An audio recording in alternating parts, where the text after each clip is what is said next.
House of the Dragon, Season 1, Episode 9 is called the Green Council, the coterie of inner advisors that serve the king, the Master of Laws, the Master of Coin, and so on. And the green part comes from the green of House Hightower, the house colours that Otto, Alicent and her children are seen in so often, memorably all the way back at Rhaenyra's wedding to Laenor, where Alicent wore her house green as a way of calling for support for herself and her children. This branch of the Targaryens, obviously along with the Hightowers themselves, supports Aegon, Alicent's eldest child, as rightful heir to the throne, second of his name, etc., etc. We see this plan, this scheme, this attempted usurpation of Viserys' wishes as far back as Episode 3, the one with the hunting trip, where the infant Aegon is proclaimed as second of his name by a member of House Hightower. Viserys, being Viserys, did nothing about this insult to his chosen heir, and the indecision he showed, allowing the Green faction to rule in King's Landing following Rhaenyra's flight to Dragonstone, means that neither she nor Daemon have any say in the short term of what happens in the capital. This is almost a bottle episode. All the action is in King's Landing.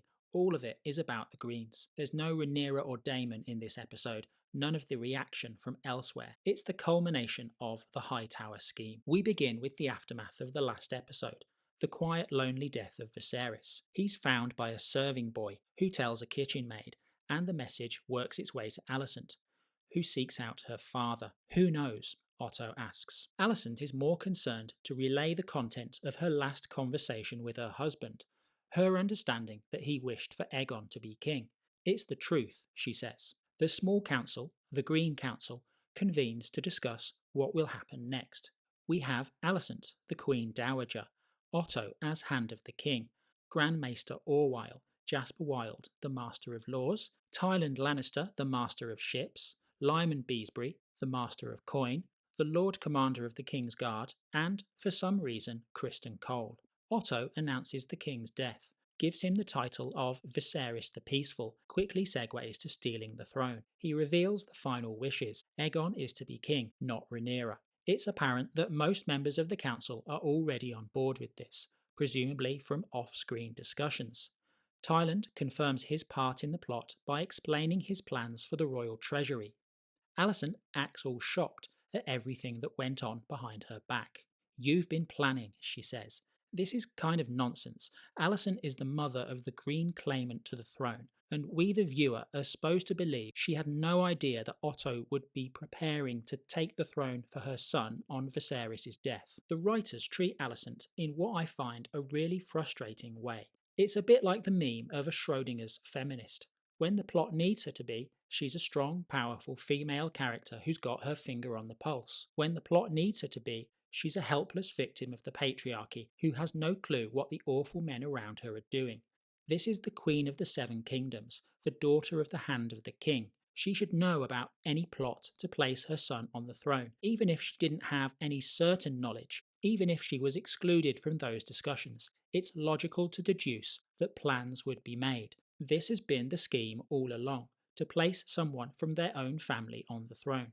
We've seen evidence of it throughout the series, so the writers don't seem to want her to be a part of the plot. That would make her evil like Otto, but the alternative they've chosen is to make her look a bit stupid.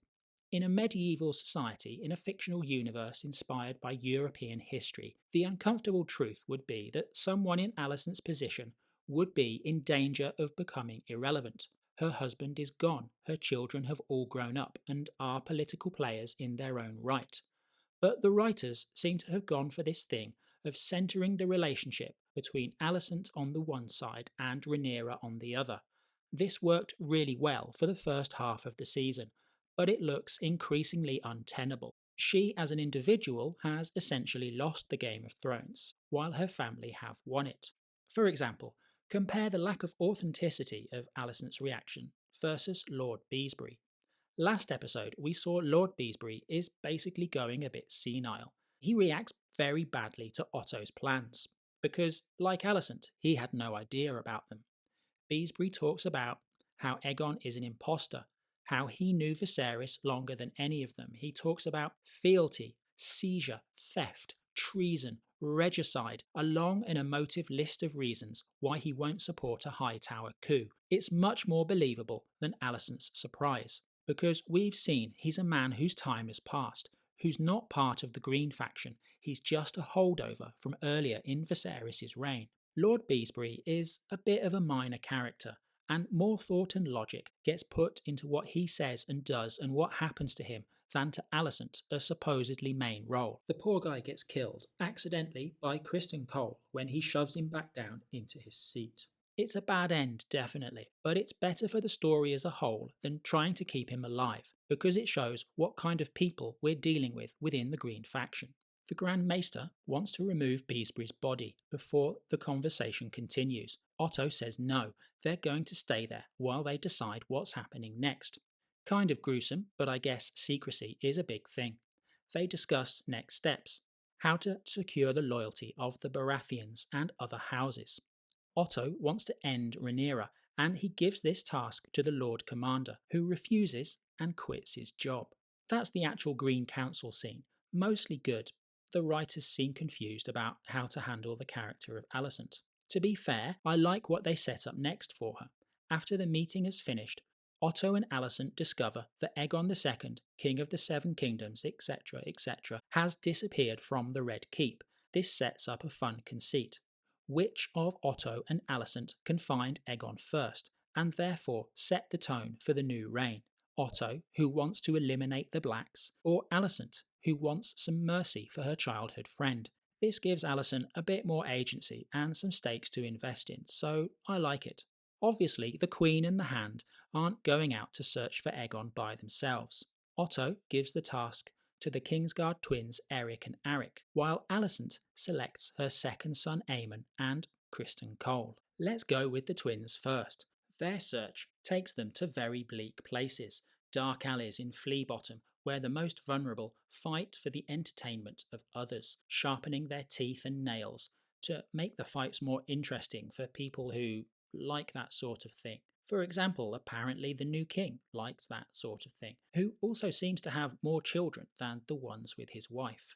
After walking around a bit, the twins get approached by one of Mysarea's agents, who says they have Aegon and will only deal with Otto if they want him back. This meeting gets arranged. Otto and Mysaria meet, and luckily enough, Aemond and Criston Cole happen to be there as well. While the twins went to the fighting pits, Aemond and Cole went to the new king's other favourite place, the brothels on the Street of Silk. Aemond has clearly been here before as well, judging by the reaction of the MILF that greets them, which he cheerfully admits to Cole, in between giving his thesis statement on why Aegon is going to be a terrible king. Aemond is not the only one with this line of thinking. The twins are also discussing Aegon's ability to rule, or rather the lack of it. Even Aegon himself, once Mysaria hands him over, admits that he's not interested in the job, going so far as to spit in his younger brother's face and say he'd leave Westeros forever if he could. Over the last few episodes, we've seen Aemond ever more disappointed with his big brother, the incident with the pig, Aegon's callous contempt for his future wife, which Aemond countered with ideas about doing his duty, Aegon's lack of interest in warfare, his drinking. But here, I think, is the point where disappointment in his elder brother turns into contempt and disgust. Contempt or not, Aemond and Cole have captured Aegon, and that means Alicent is the one who will decide what happens next. This means attempting to make peace with Rhaenyra, not assassinating her like Otto wants to, and a coronation in front of the small folk at dawn tomorrow. While the hunt for Aegon was playing out down in the city, back in the Red Keep, Otto was making sure the aristocracy present swear allegiance to his grandchild and not to Rhaenyra. Larys Strong uses this as an opportunity to curry favour with the Hightowers, selling out poor Lord Carswell, a big fan of Rhaenyra, as we saw last episode. More disturbingly, Larys seems to have a rather intimate but hands-off relationship with Alicent, or specifically Alicent's feet. It's kinda gross. While Otto can bully the minor lords like Caswell, maybe the most important person to get on side is the Princess Rhaenys, still in King's Landing after the previous day's events around the Lord of the Tides. She's locked in her apartments without explanation, as she's no fool. She works out what's going on, and when visited by Alicent, explains she's not in any position to offer her support. It's up to her husband. Alicent lists the indignities that Daemon and Rhaenyra have subjected her to. Laena's death, Laenor's death, but Rhaenys is insistent she can't do anything without Corlys. On the one hand, I like that this conversation is a frank exchange of views between the two. On the other, it's a bit Schrodinger's feminist. Rhaenys should have been queen, says Alicent. Then she says, women can't rule. They can only influence the men. Which is it then? Which of these ideas are we supposed to believe, when Alicent herself can't keep her ideas clear from one sentence to the next? This is an interesting dichotomy to explore, but it's not handled with much subtlety, particularly when there's a pattern, such as at the end of this episode, to quickly hand wave away or ignore problematic or even skillful acts that female characters undertake. Another example that comes to mind is the death of Aemond last episode. Rhaenys very skillfully outmaneuvers Aemond by announcing the marriages of her granddaughters and Rhaenyra's sons. Aemond now has the choice of withdrawing his claim or walking into a trap, and he chooses the second option.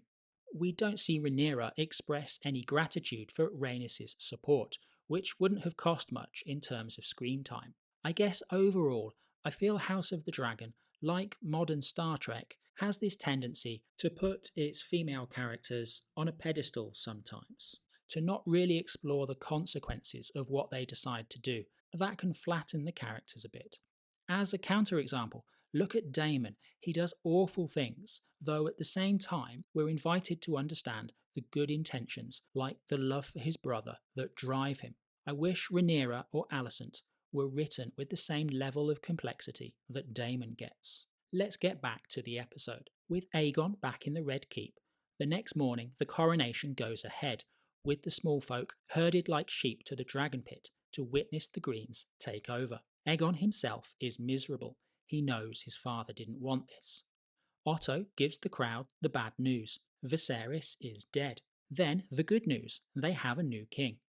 After some pageantry, both the crowd and Aegon warm up to the idea, eventually cheering for the new king.